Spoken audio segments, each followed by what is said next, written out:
at the end of the day, somebody's got to teach these kids how to read. And how do we do it? And so, you know, I hacked through a sentence, and I'm stuttering and I'm stammering. I wanted to be fixed. I feel like I'm fixed.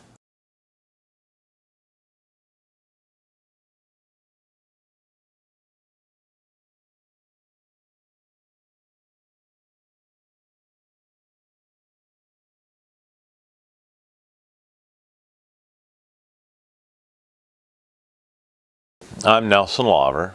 I'm a professional writer, broadcaster, speaker, entrepreneur, and I guess I'm best known for the American Storyteller Radio Journal, which was a syndicated radio feature that I did across the nation for about 10-ish years. I'm 50 years old, and I've been, as far as reading goes, I've been slugging it out for the last 45, 44 years, ever since, you know, I started school. I did well in the first grade.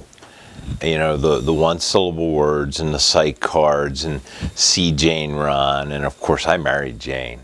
I have been married to Nelson for many years, and Nelson is a high achiever. He's a perfectionist. Whatever he does, he wants to do well. And I've been very sad for him, and I've seen the frustration that he's had over the years because there are some things that seem to be out of his grasp, and he didn't know how to fix it. And so, you know, I hacked through a sentence, and I'm stuttering and I'm stammering, and somebody starts to snicker. And then somebody else starts to snicker, and then somebody laughs, and pretty soon the whole class is laughing. And I made up my mind right there, nobody is ever going to hear me try to read out loud. And I could see this was getting worse with him. This was becoming more of an issue for him, and it was affecting him on a daily basis. I said to myself, Nelson, you have a choice. You can either be the bad kid who everybody kind of likes, you know, and looks up to, or you can be the dumb kid who everybody makes fun of. And it was real simple for me. I was going to be the bad kid. So one day, the knock came to the door. The remedial reading teacher was there for me. He lays open a book and he says, okay, I want you to read this page starting here. And of course, the standard trying to hack through, you know, and I hacked through maybe a sentence and a half, and he takes the book and he slams it shut, and he pushes the desk away, and he tells me to turn my chair and face him like a man. He just berated me, and he said, you know, your inability to read is your own fault. We had a parent-teacher night. My parents never went to parent-teacher night. But damn it, in 6th grade they went to parent-teacher night. You know, he's the worst kid I have. He's awful to have in class. He won't apply himself. He won't participate. My dad pounded the table and he said, we're going to get him evaluated. My parents took me to see the greatest medical minds in Pennsylvania at the Geisinger Medical Center in Danville, Pennsylvania. Your son is a low IQ child, and that he just has no motivation. That ride home from Danville, from Geisinger Medical Center that day with my parents was very, very quiet. They were the parents of a dumb kid. And by the way, that day, none of those great medical minds asked me to read or write anything. And what's your IQ? Well, my IQ, I've had it tested different times, and depending on who tests it and what day it's tested, and you know what kind of day I'm having and what kind of day they're having, the highest I've had was 142. The lowest I had was somewhere in the 120s. Senior high school was going to quit, and then I thought, you know, they've pushed me through this far. If I put in one more year, maybe, just maybe, I'll get a diploma. And sure enough, in 1981, during graduation night, I walked across the stage and I got a diploma that I greatly struggled to read. And thank God they called us in alphabetical order, because had they not, everybody in that audience would have realized what it was that I was trying to hide for so long, because out of 104 graduates, I was graduate number 104. I did get help from the State Office of Vocational Rehabilitation. What did they do? A lot of psychological counseling, you know, to get my head on straight, because I was a very, very angry young man. You know, I call it dyslexia. It's for me, it's a way of putting a name to it and owning it, instead of this mysterious thing without a name owning me. So I call it dyslexia. There's a lot of controversy about, you know, whether dyslexia really exists. What I know for sure is that I struggle to read and write. And, you know, here I am. I'm 50 years old. I have gray hair. People say, well, what do you think you know about kids today? Well, what I know is that feeling in the gut today of a kid falling behind and not being able to learn is the same feeling that I felt back in the 1970s. And I can take you inside that kid's gut, and I can take you inside that kid's head, because as much as things have changed, those are things that have stayed the same. Why are you here? What are you looking for? Well, I want to be better, and I'd like to improve my reading and writing, not only for me, but, you know, I've picked up this gauntlet. I've been on this mission now for 20 years of trying to help other people with their reading and writing, mostly through helping educators to understand these kids. Back when I jumped on this bandwagon, I thought a really cool thing to do would be to start a summer camp for kids with learning disabilities. So I did this. This television show in New York City calls me and says, hey, we want you on. This sounds like a great story. And they take me out to this television studio, and there are a number of panelists there. And they're just lauding me with, what a great guy, you know. And there was this very nice older lady there who was a retired teacher, and she had the last word, and her last word has stuck with me all my life. And she said, well, that's all very, very nice, but the fact remains, at the end of the day, somebody must teach these children how to read. And when I go out as a speaker, I tell my story in hopes of motivating teachers so that they won't give up on kids. But the thing that I don't have is the same thing that the teachers don't have. I don't really truly have an answer as to, at the end of the day, somebody's got to teach these kids how to read. And how do we do it? And not just kids, but adults that had slipped through the cracks over the years and are now me.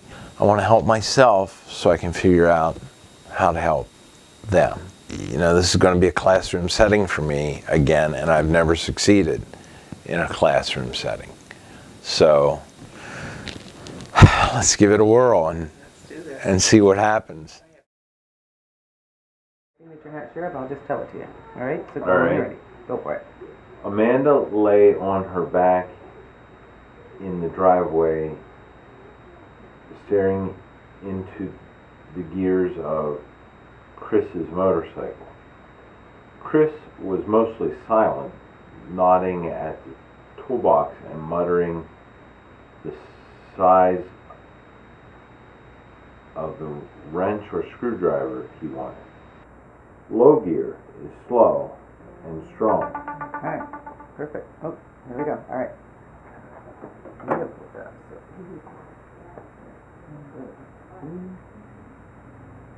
Can I show you a little trick that I do Sure. when I broadcast? If someone has this, first of all, now I've read over this once, so now I know it much better. I'll start reading it, and if it's like a story I'm doing for the radio, I'll say, Amanda lay on her back in the driveway, staring into the gears of Chris's. Did you see me stutter there? I did that on purpose because it gives me time to look ahead. I know. I wondered if you were doing that out there. Are you saying I should put this under here? Well, yeah. Well, there you go. Yeah. It is because it's the same spelling, right? What's our word? Center. Okay. So now what you're going to do is, as you're writing this word, you're going to say every single sound as your hand is writing each one. Okay? Okay. So say as you write center. Let's hear you.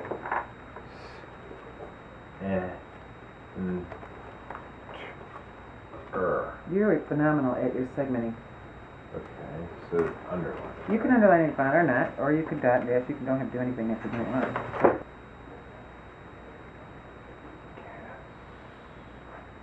Has to go here. All right. Dot and dash it and let's check.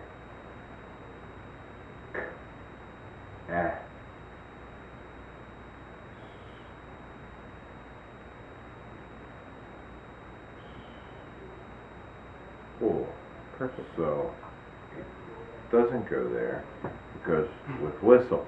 You are so good. Say those sounds. Ooh. And you want to cross your T? Yeah, good job. All right, your T. Right here, now check this weird thing out. This is your T spelling. All right? Isn't that crazy? I don't know any other word that has that T. So go ahead and write that and say T. T. Circle, 2 lines. Now this one, you know how we've been going on and on and on about this and about your A spelling before the and you wrote that? And then you doubted yourself. All right, say you write pterodactyl, all smushed together. Be sure you say every single sound. Pterodactyl.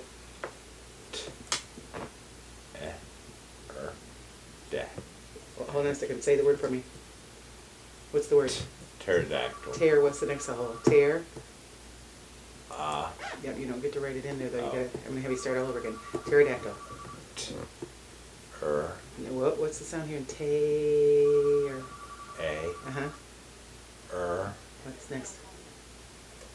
What's that? Good job. Use your mouth. Dac. Tell me each sound. Tell me each sound in DAC. Da.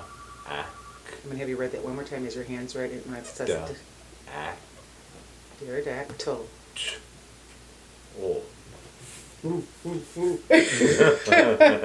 Exclamation point. Beautiful. Now I typically have to go through that with some teachers at least 3 or 4 times. Almost every single training. Okay, so you need to there's some weird stuff. You've got that A, and that one's one you weren't happy about. This that's a weird, no big deal.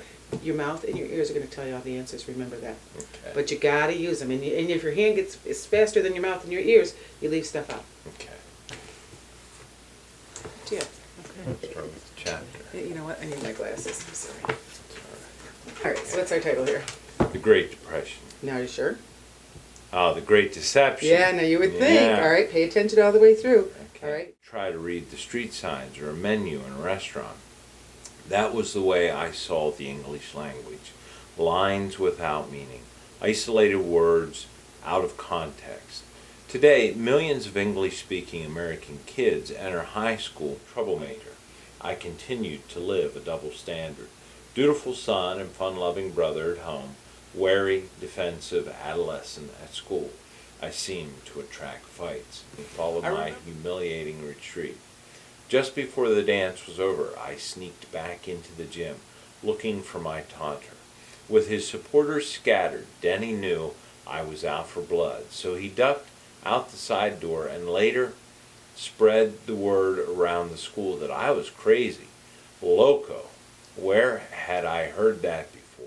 How does it feel? Good. That's amazing. I mean, it's just so smooth, and when you leave out or any of those kinds of things, you catch it. That's pretty impressive. Well, that's much closer to what I get when I broadcast after I've practiced. Mm-hmm, yeah, 3 or 4 you've done times. it. Yeah, so it's So first now time through. it sounds more like broadcast quality without the first time through. practice. I know. How cool is that? Yeah, that's Pretty.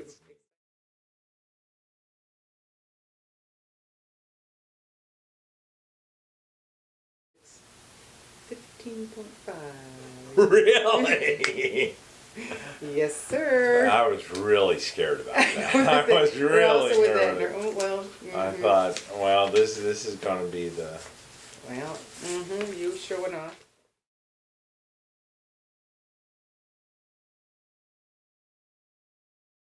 Well, my wife and I drove up from Pennsylvania. It was a long drive. We didn't fight at all. And, we had planned for quite some time to come here and to try this. And I was cautious because, I'm 50 years old. I've been out here slugging away for a really long time trying to improve. I could see him being very, very tentative at first. He was afraid that he was going to fail. And he didn't want to fail because his previous experiences with education have never been positive. Spelling has been, my biggest problem.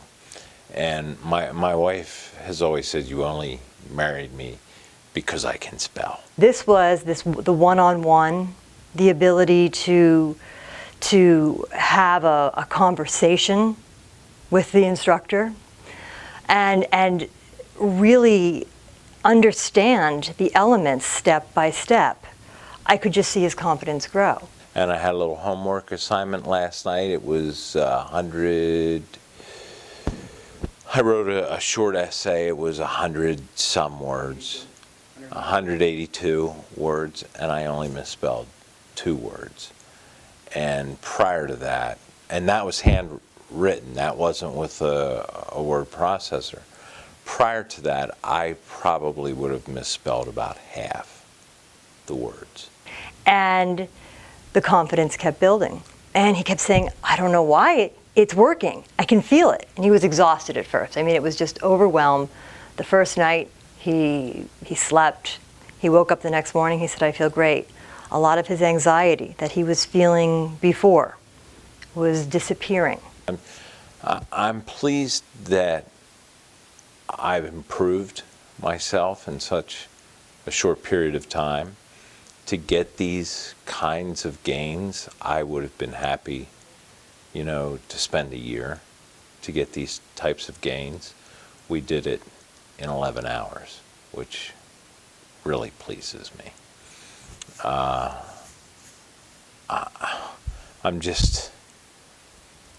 I'm overwhelmed.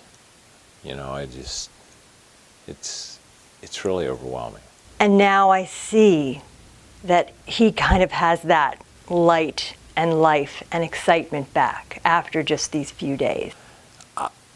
I didn't want to say I was broken. I didn't want to use that word. But I came here, I wanted to be fixed. I feel like I'm fixed. It worked.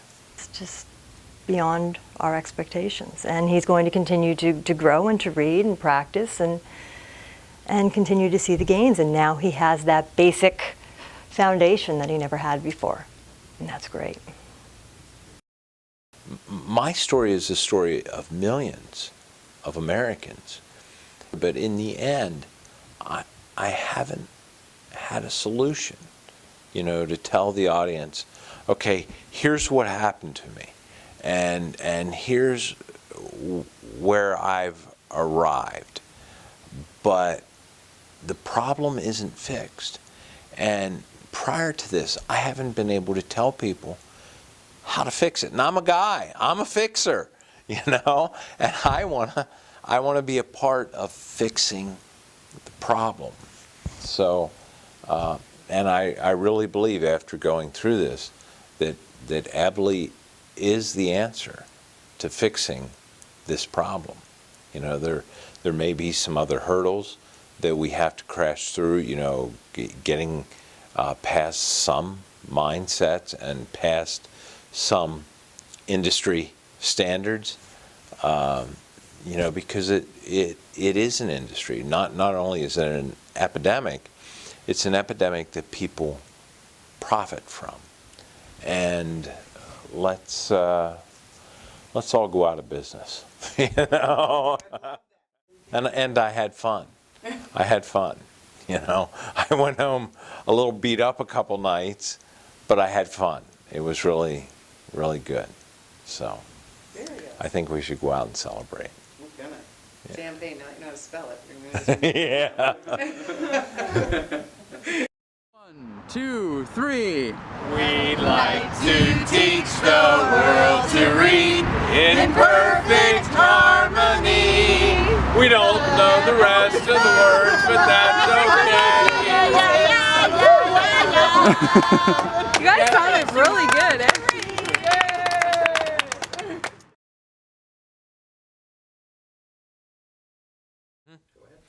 All right, so I met Nora. I'm a speaker, and I was out on tour, and I believe I was in Coldwater, Michigan. And, I was talking to this group of teachers and telling my backstory and doing a motivational thing.